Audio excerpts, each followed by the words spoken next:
This is a regular board meeting, Thursday, March 12th, 2020. It is 5 p.m. Again, the regular monthly meeting of the Ogdenburg Bridge and Port Authority. I call the meeting to order.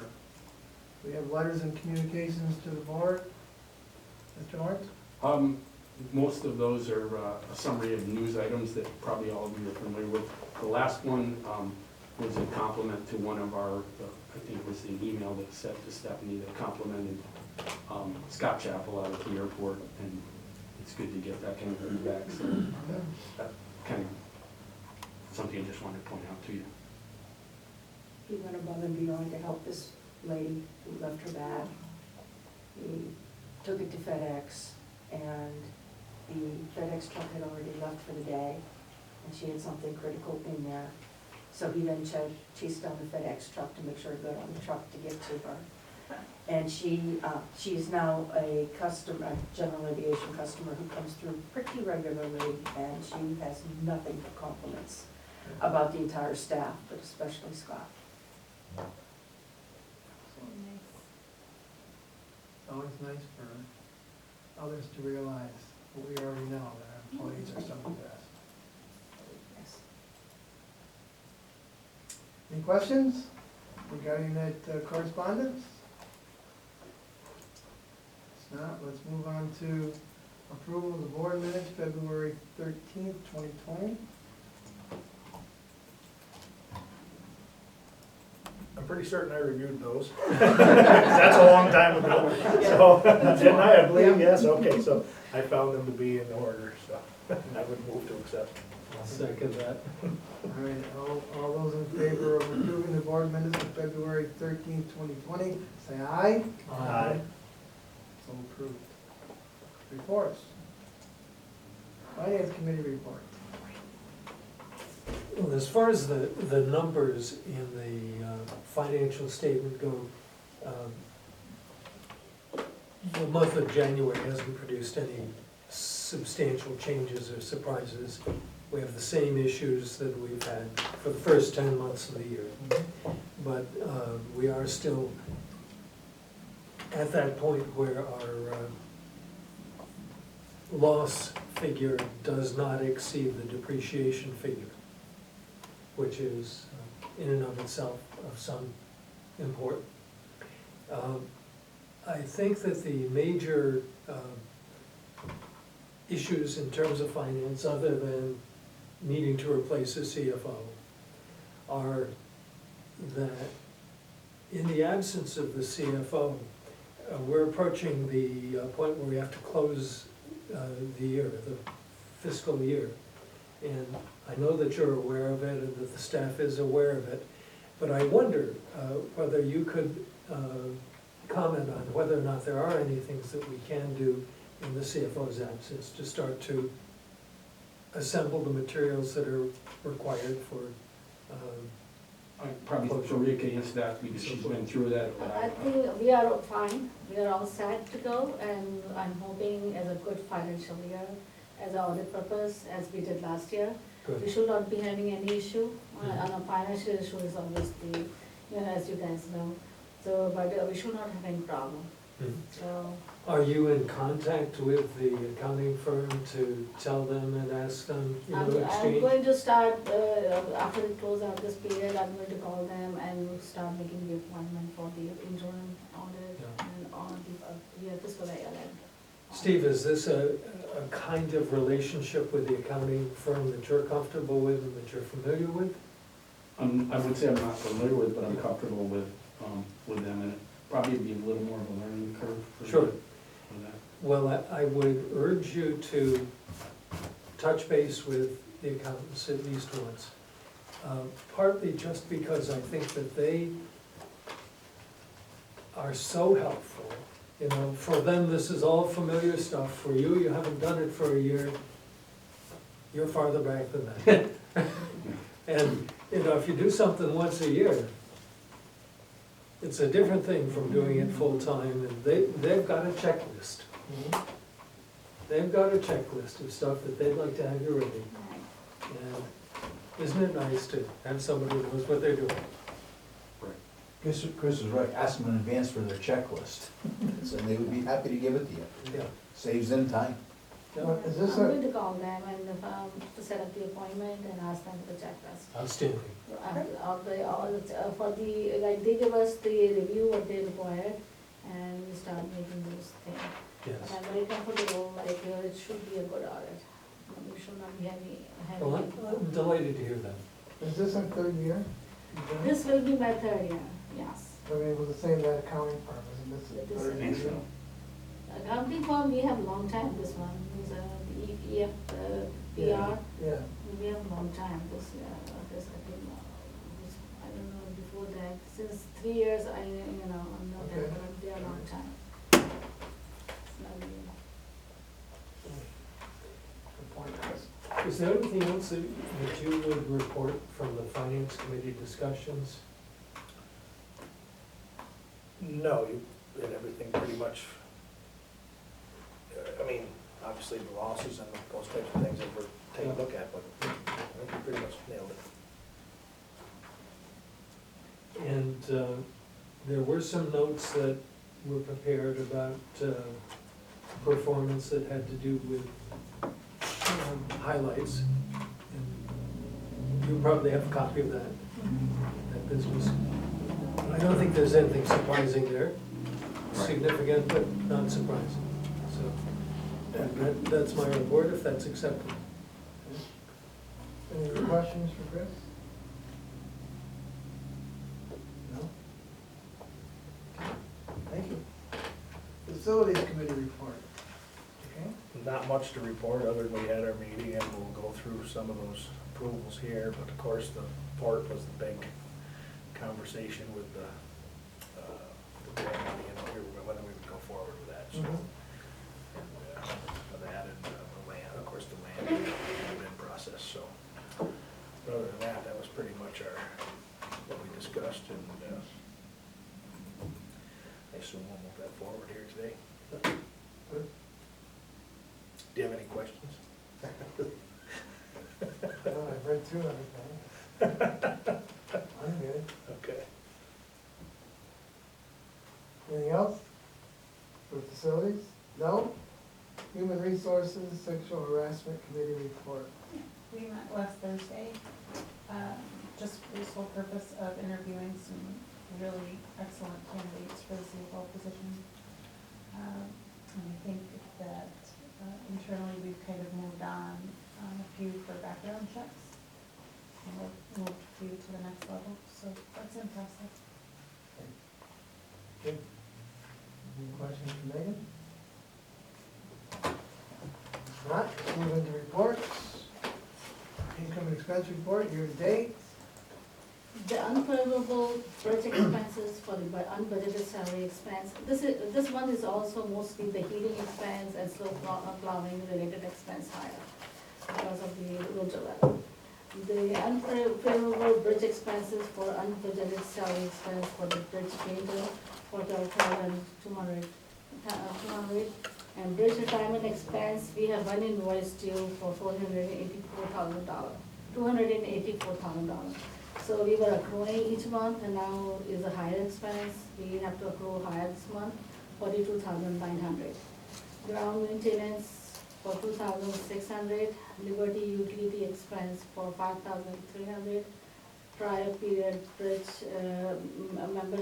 subscription membership adjustment for 1,600, bridge maintenance service agreement for 2,100, attribute to the annual water station UPS system preventive maintenance, legal expense for Ladders and Capello and Mendon for 16,000, and credit card fees for 1,500. In airport side, in January, OBPA paid accrued interest on 2017, 333,000. Tax exempt bond for 181,000. And 2017, 230,000 taxable bond for 1,800. Next payment for accrued interest and principal payment will be due in July 2020. we pay 2 times accrued interest and principal payment for the bond. So this time, we did it in January. The favorable variance is automated weather observation system, it's designed in place. This time for grant for 12,900, and this project has been completed and placed into fixed asset. And the medium intensity approach lighting system with sequence flasher, MALS NALSA, phase 2 grant for 196,300. But the 3 SkyWest flights were cancelled due to the weather condition, causing unfavorable revenue in January. And also the unfavorable variance in AP salary expense due to the AP manager salary increase. And the AP maintenance salary expense is primarily attribute to the snow removal overtime. AP maintenance automotive primarily attribute to the United Rotary Brush Corporation for 3,500 for airport brushes. And AP construction and project cost 5,000 primarily attribute to the prior period McFarland and Johnson's for 50% reimbursement for parking lot drainage repair service provided by Marcy Excavation. Ground maintenance, airside expense for staff ready mix for sand salt, 1,900, and a multi-electric manufacturer for $677. And 9,300 for fuel heating expenses. Industrial park, unfavorable variances are primarily attributed to the IP ground maintenance for salt for 2,100 and 4,400 for fuel heating expense. Marine terminal, the unfavorable variances are primarily attributed to the administrative interim CEO salary expense, and this number was not budgeted. And the maintenance, marine terminal ground maintenance from very hard air control for truck scale repair for 1,600. Fuel heating expense for 1,800, and maintenance service agreement from Atlantic Testing for storm water monitoring and injury service for 1,000. And marketing, Augsburg marketing and logistic expense for 4 months, for October, November, December, and January of 2020, for 84,800. How come we didn't have that budgeted? So we do have,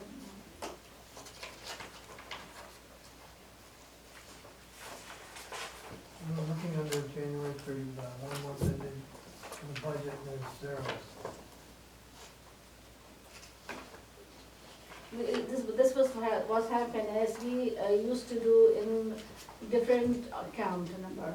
And now we are putting everything under a different account number. We all combine together. We have marketing and logistic expense, and then we have salary expense, 2 account, prior periods. So it wasn't in this count before. For this one, and now we all combine together, and under the, one of the accounts, all the expense goes to the, this,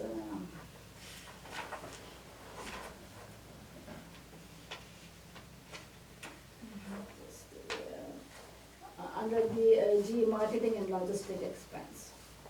And it was like before that, we split up between the management services and the marketing and logistic expense. Okay. The, it's the one life above, if you see. Mm-hmm. So now everything goes in under the marketing and logistics. Okay, thank you.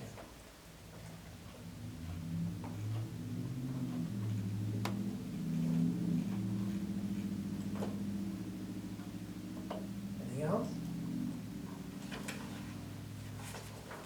Any question from me? Anyone have any questions for Priya? There may be nothing that we could have done about it, but why are we posting a cost that occurred in 2017? Which one? I'm looking at, under the airport, on the written report, it says that under accounts payable, construction project costs of. That was, For yeah, that was an $5,000. agreement that previous was made with, the engineering firm and the construction firm. There was a repair for $10,000. That was an agreement that was made that wasn't really, documented. But I was aware of it in that I remember the talk of it. It was for repair in front of the asphalt. And the agreement was that we would pay, half of it would be paid by the engineers, because I'm not quite certain, so, but, and then, but Marcy did the work for $10,000, and our share of it was $5,000, and it was never paid. And it was never posted as an expense. Correct. So we just have to catch up and. Right, and basically, and as I mentioned to you, we're flushing out everything that we find, and we're just gonna take it on head on. Sounds fine to me. And that's the reason for the 2017, and there's a couple other items you'll see, I think we've talked about, but if they come up, I can give you more detail on that. Thank you. Yep. Any other questions? No, let's move on. Bridge traffic report. Overall, it's pretty favorable, considering, what's happening out there in the world. But, you can see they were up 10.9% over, which is pretty significant. The only thing to remember is that there's one more day in there that this was a leap year. And also that leap year was a Saturday, so that would affect traffic a little more. I still think we'd be above that. I don't think it affected the truck traffic, because Saturdays is normally not a real big day for truck traffic. If it ended on a Monday, Monday's a pretty high truck traffic. Monday and Sundays are. So, overall, there's good news in that, the February numbers there, but just, I want to just caution you on the, that it was 29 days with that.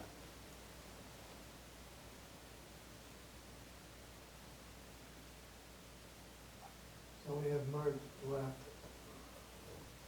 March isn't going to be anywhere near it was in 18 and 19, probably, in light of what's going on.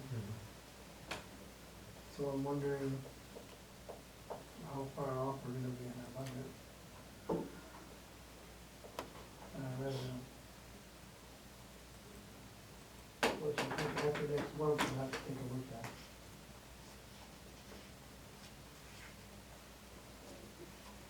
You know, I mean, we know we're up revenue wise, but I think March is gonna be a rough month. I would agree, and then I would say too, going forward, starting a new budget year, we really need to keep an eye on that, because that trend could continue into early summer, that we may need to have to make adjustments. Absolutely. So it was nice to have 2 next month anyways. Last August was a nice month. July and August, maybe this year. August. Any other questions on the bridge traffic report? If not, let's move on to the airport activity report. Yeah, that's not next to my package. It's not in there. I apologize. The airlines got the numbers to us late. They're a bit busy right now. But from my understanding, nationwide, traffic is down at least 30%. 30%. Nationwide. After the president's announcement yesterday, things are getting worse. And initially, traffic in the United States was going up. There is capacity now because the airlines were not traveling to Europe, so they had the extra aircraft to fly in the United States. But now, as it's getting, with the coronavirus getting more attention, the rates are dropping. And if you're trying to change a flight or make a flight, you will have at least a 2.5-hour wait on the phone.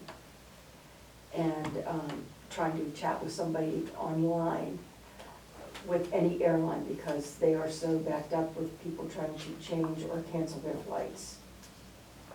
So it's gotten pretty bad pretty fast as far as the airline industry goes. They are doing their best to keep things clean. But the travel industry is really taking a big hit. And even to speak to us, a lot of the folks who fly to Florida or even through Washington DC and Chicago to get on cruise ships, they're canceling because nobody's getting on cruises either. So, I think cruises are worse than airlines right now. They are. Well, two major ones canceled all their Yes. cruises. Carnival and 2 somebody months else. or 3 months? Yeah. yes, so it's, that affects the Right. airlines also. So it's taking a hold. I've been in contact with the CDC, Homeland Security, and we're staying active in Ogdensburg at the airport with everything. And we continue to be. We'll be meeting again next week, just to keep abreast of everything that's going on. Good. I will have a report for you. I'm sure Anne Marie will send it out very soon. But the traffic started to drop around the last week of February, around the 25th.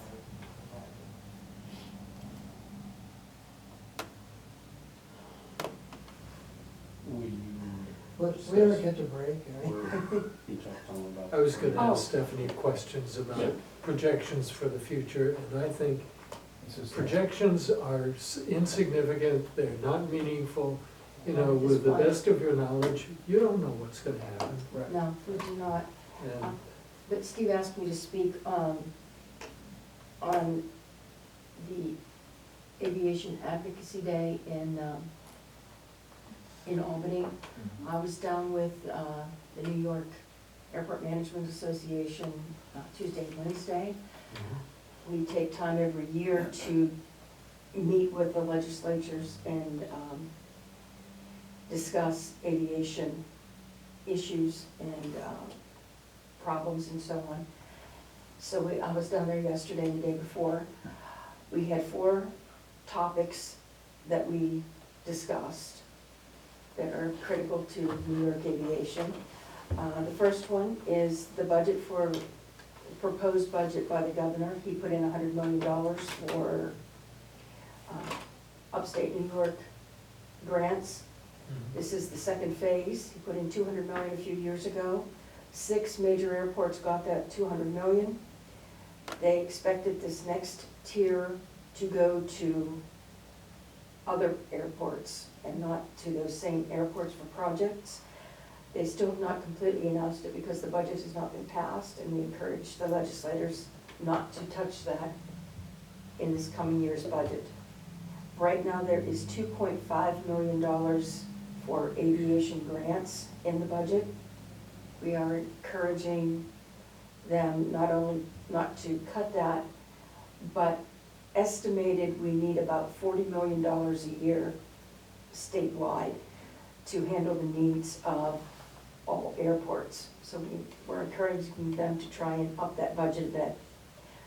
2 other issues was the proposed tax increase or the repeal of the tax break for private aircraft. The problem with taxing private aircraft, it's assumed that these are all very ultra-rich people who have nothing else to do but fly around in luxury jets. The problem with that is airplanes can fly away, and they can fly into New Jersey, they can fly into Connecticut, they can fly into Vermont, and we lose the revenue. But we also lose the revenue for hangar rentals, we lose the jobs for mechanics, line service people, airports lose fuel sales, and so it's not productive in the long run for as much money as they collect on, they would collect on the sales tax, it's really not worth it. So we brought that to the forefront, and then the last thing was a wildlife bill that was vetoed by the governor last fall. It was proposed by someone from downstate for a particular issue. However, it did not address airports, and, you know, wildlife is very dangerous on airports. And because it did not address airports, it would have really curtailed the ability to do the work that we need to do for wildlife management on an airport. The governor did veto that bill largely because of the aviation. And we just ask that when a new bill is proposed, they put the exemption in for airports.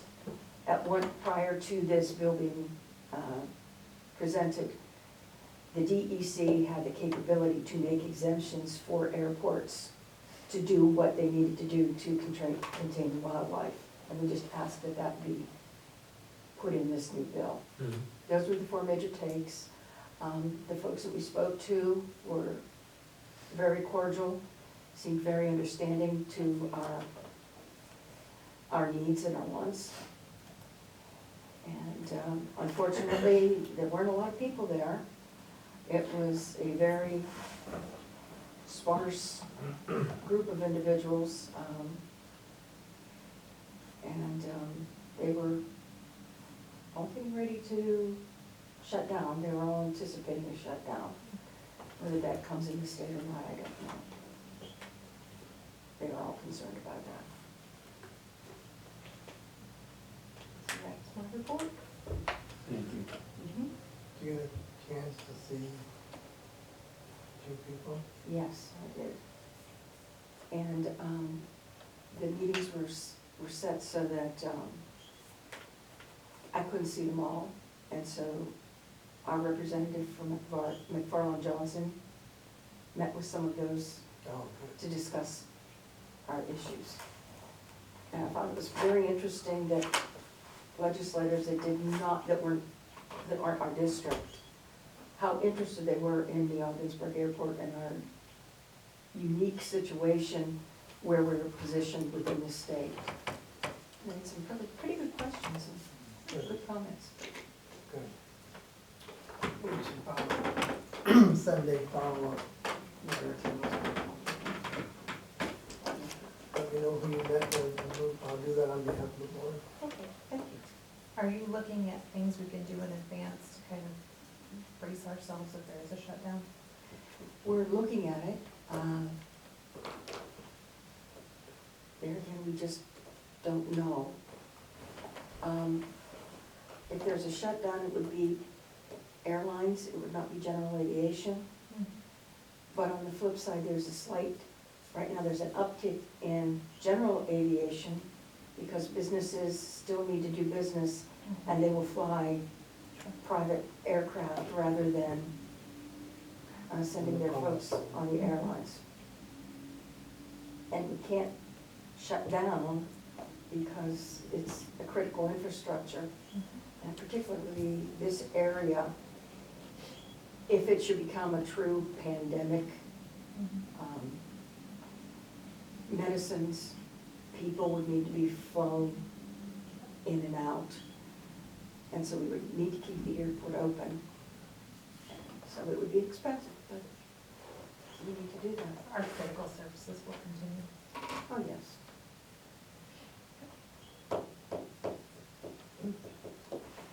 Questions, Anthony? Nope. Thank you. Board activity report, Steve? Relatively quiet, salt, with the weather, kind of just matched the weather, there was just some peaks with that. And then grain picked up toward the end of the year, and it has been the first part of March. We've been kind of replacing stocks, but we got quite low and a lot of grain wasn't moving, but we do have GSL, I think you approved their contract, I think it was last month. They've started hauling in canola meal, which we've handled before, but Basically, they're bringing it in by truck and getting a stockpile, and then they'll, I believe they'll start shipping out in a month or two. But they've been shipping roughly, I imagine it'll be 6 to 8 trucks a week. And then I guess will be kind of their depot for canola meal. That's the plus side. We still are, we haven't really nailed anything down for the grain bins. The issue that the people we talked to earlier, that kind of went flat as far as getting that, but we've got our foot in the door with presenting it, and he's using what we've told him to try to, the one issue was bringing up citrus pulp. I guess is based on supply and that, but he's got some other ideas anyway with that. And right now, we're in negotiations for a windmill project, and I should know any day. I really would like to have that signed and taken care of, but this one's been a little tougher to deal with, but we're making progress. Any questions on any of that? No questions, but a comment I would like to make is, I think it's widely known in the industry that we have some of the best longshoremen out there as far as it comes to unloading windmill parts and handling that, and I'm hoping that different companies out there realize that, and we're certainly open and ready for business for this year for any one of them. Yeah, and I think that for return business,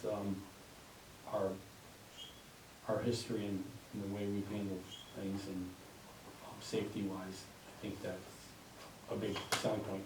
You have a lot of confidence going in to negotiate with people to just present that, and I think word gets around and people feel comfortable with us. Good.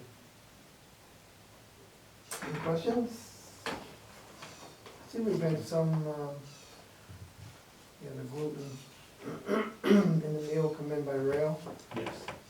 Is that any more than usual, or is that? It just is picked up, but yeah, for this time of year, yeah, which is, it's good, because you get the storage, and then, at least when they get that storage up there, that's a kind of a monthly income that, helps the bottom line. Your upright bin people, they might have something else they would do instead of citrus pulp, maybe, potentially? Yeah, and I'm assuming you've had kind of back and forth Yeah. negotiation with that. it was, we liked the offer that they accepted based on the citrus pulp thing. If that had kind of come through, that would have been, I think, a really good starter for us. But like I said, I think he now understands what those, given the current, where we are with that he's got products that maybe will fit there, but he's kind of out there trying to look to make something work. It would seem that would be a good prospect.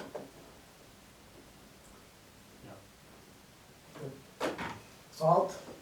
Salt, I think what you're That gonna. pile's bigger than I wanna see it. That's, yeah, we do, but we have changed we used to do, I think you're aware of it, we used to do salt by whatever was left April 1st, we billed whoever $1 a ton, and that would be a one-time payment. OMLC showed us how the industry does it. Basically, you take a monthly rate, you give them a rate per ton per month, and we've been able to, that, I guess what we did comparison to see where we'd be, but compared to the old way, we're up in revenue, I would say 20% over if you took this the old way. So if the salt stays all summer, Mhm. they're paying for the use of rather than just a one-time shot on it. Right. They may, we'd love to see them move it because we get more revenue that way, but I do know that if you've been across the bridge, we will look at the other side, there's a lot of salt over there Yeah, that, and everybody knows it's been a mild winter. yeah, I know I can still see a pile on this side, usually that's wiped right out. So I assume that, next year, they might not need as much then, no, and I think pricing might come down. right. It just, that's the nature of Right. with the salt. Now, where it's located, on our dock, is that interfering with any of our plans? No, not the way that we've set up the last three projects. We kind of stop everything at building 6, Mm-hmm, and then, the trucks can either back in and out. We used to, our first 2 projects, we used to take everything around and they'd swing around.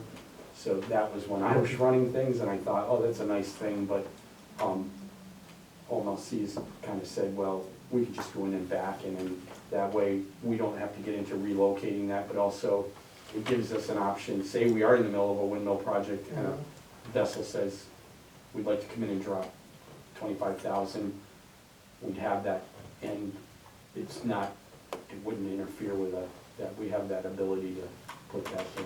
good. Good. Okay. Any other questions regarding the report?